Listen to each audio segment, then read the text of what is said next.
Hi, this is Frank, and I'm going to do an analysis here for the OKM-Exp 5500. As we are looking at the scans that the customer has sent to me, I wanted to bring those up because of the fact that there are some real interesting scans. One, I'm looking at these scans and the customer says, hey man, I see these red spots here, they're not moving, I know I've got it here. Okay, I've got it here, I've got it here, I got it here, but I don't have it here and here. All right, little key to anybody here. When you have scans, and in a couple of them, they just don't jive. That means there is no absolute consistency. 4 out of 6 is good, but it's not right. If you're going to do these scans and you say I have 4 out of 6 that'll work, very nice. 6 out of 6 should work. And you should have a very strong structure. As I'm looking into these here, I'm seeing here a little bit of the red, because every OKM scan is going to have a red. As you go to the highest point on the scan, the highest point is going to sit there and say this is red. The lowest point is going to say this is blue. You will always have a red spot. You will always have a blue spot, regardless of the scan. I'm looking at these going, wow, look at this. I have a little bit of mix of everything. Here I have an absolute mix of everything. Here's a mix of everything. Here's a little bit better, but I still have a mix of a lot. Here is excellent. Had I had more of these type of scans, great, but I don't. Because I still, even on these, I still have the light blues and I still have other factors that are happening. These are important factors to keep into consideration. And as we come along here, you'll see that these factors are really important. Make sure that when you do have something like this, that it is solid. And solid is a good thing to have. All right, let's continue on. I'm jumping all over the place here, so I have a little bit of patience. As I'm looking at this screen here, I see the customer has completely gone over the area here, and they've sent me a picture of their test area. They have cleaned it all up. They made it all flat. They have it absolutely perfect, and the customer has done a beautiful job of scanning. Why we don't want to cut the surface. When you cut the surface and when you flatten it out, all of these years and years and years of the telltale signs that everything is there, what you're doing is you're scraping them away. If you have a hole and that hole comes to the surface, I'm going to take a coffee cup here, for example, here, and if this coffee cup is in the ground, either water is going to go in the cup and it's going to stay wet, or the cup is going to be sealed and water is going to go away from the cup. And so if you have water going in the cup, then here the hole is going to be moist. That means you're going to have the resistance of the water on the inside. If the water avoids the area and goes towards the other side, then what you're going to have is around the area, you're going to have a wet area, or where water has formed. That means all of the mineralization is avoiding this area because this is compacted harder. And if the water runs out, the mineralization will be around. This is one of your telltale signs of structure. But when you scrape the top and you make it nice and flat, what you're doing is you've disturbed that initial part of the electromagnetic field. Even though the signatures are still there, you have just made it very difficult because you have jumbled them up. It's like going through a mixing process. That's like my coffee with cream. In this side, the moisture is in the cup, so this moisture is water, and it's going to have a different resistance, showing a very strong signal. Moving along. So when you are here and you think, oh, I want to clean the area, I'm going to take a tractor, I'm going to take something here, and we're going to scrape off the top so you have a perfectly flat area, please don't do it. You're better off to take a, what do you call it? One of these string operated here, weed whackers or motor sensa or a weed eradicator or something here, almost like a lawnmower, so to say. Make sure that you have nothing great in the way. Up to 20 centimeters, you're good. So as long as it's lower than 20 centimeters, you're good. You don't have to flatten the whole surface out. Please do not remove larger objects unless they're really light and you can move them easily, because rocks and such, important that they stay there. Just make sure that you're hopefully here at the 20 centimeters or less. Okay, let's move on down the line.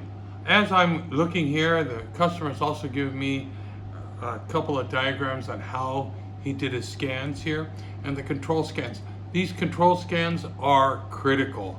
They really will make or break. Do I have a buried target? Do I not have a buried target? As I'm looking at these, I'm looking here and he's at one scan of 4 meters and by 4 meters, which is over here, and another of 5 meters by 4 meters. They've done great work here, great lengths to get this right. They perfectly measured everything out, very professional, hands down. Thank you, thank you, thank you. Great. As we're looking at this going, hey, this is wonderful. This is a great description of how you did it. Now I know, because in the scans themselves, normally by pushing on the characteristics tab or shortcut key, the F9, we get to what is it that you have actually done? Where have you scanned?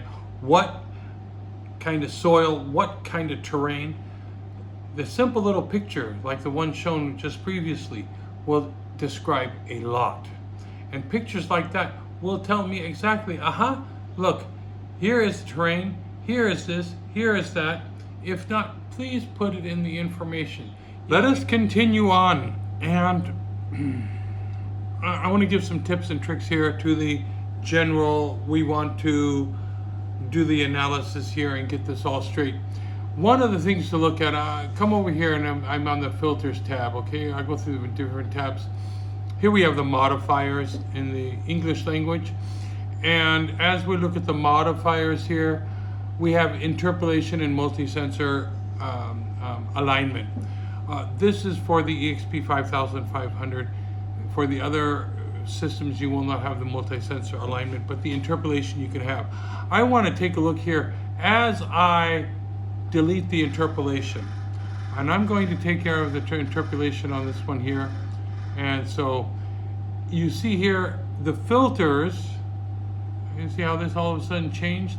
How the filters can so much change your view. I'm going to go to a full screen here, and I'm going to show another filter here, and this is the soil type surface, and we have soil type cross sections. I usually move both of these off to the side, and reason being is here, let me go over here in a 3D view. If I have this over here and I start to go up here, do you see how the software is right now it's full and here it's at 0? I like to move these over to 0 so that I am getting a full and clear picture. I'll go back over the top view, and as you see here, I'm going to go back into the modifiers. Here's the one view that we have, and as I'm looking at it, if this was actually buried, this signal would be much larger all the way around it. So let me continue on here. I'm going to now add in the interpolation. So as the interpolation comes along, do you see how it changes it? Let me add it again here, and I'm going to add this 2 or 3 times just to show you how much of a difference you can have if you over filter it. The more you apply the filters, the more you're taking away or adding to something that may or may not exist. So please be careful with your filters. You may want to say, oh, I would rather see the filters disappearing, and let me take a look at more of the raw data. When you're using the eXp 5500, unfortunately, the multi-sensor alignment is a necessary evil, and I will just go through and show you, if you do remove it, how it is so difficult to read that you do need the robots here. So here I'm going to get rid of this just for an example. I will add it back. Once it is gone, you see your scan is almost not visible. You are having a really hard time seeing that right in here is where your signal was. But we're going to add that multi-sensor alignment back in, and then you're going to see after it has come back, then you have balanced out the sensors. But here you see this is one of those factors. Taking away some of these filters can be a helpful item, sometimes with, sometimes without, but be very careful when you're doing this, because these different filters will make a difference and may cause you to make a bad decision. All right, let us continue here and concluding this particular training here. As I'm going through here, some of the key factors is I'm coming into here, I'm scrolling here on the visualization factor here. I could start here at the very top here where I can look at some particular areas here. I can also go down the very bottom. Mainly here, I come down here and at the soil type cross section at the very bottom, I move that to 0, and the soil type surface, I move that to 0. And you can see that in the video here, 100% 0. What it does is it removes all of these extra. It makes it so that you have a much clearer view. I'm going to readjust this a little bit. What it does, it makes it for a much clearer view of the scan. You're sitting there in a normal room. You don't have to have any type of filter laid over the top of it in order to do this. Okay, that's number one. So as I go through here, and I'm going to just quickly go through these scans here. I want you to just, as a basic general here, I'm looking at all these scans. All of these scans appear to be different, meaning there's not enough structure within these scans in order to say, yes, I have a solid piece here. No, I do not. There may be some soil types which can be deceiving, and it can happen. Please do not take this as 100% because I am not there on the site. I am not conducting the scans.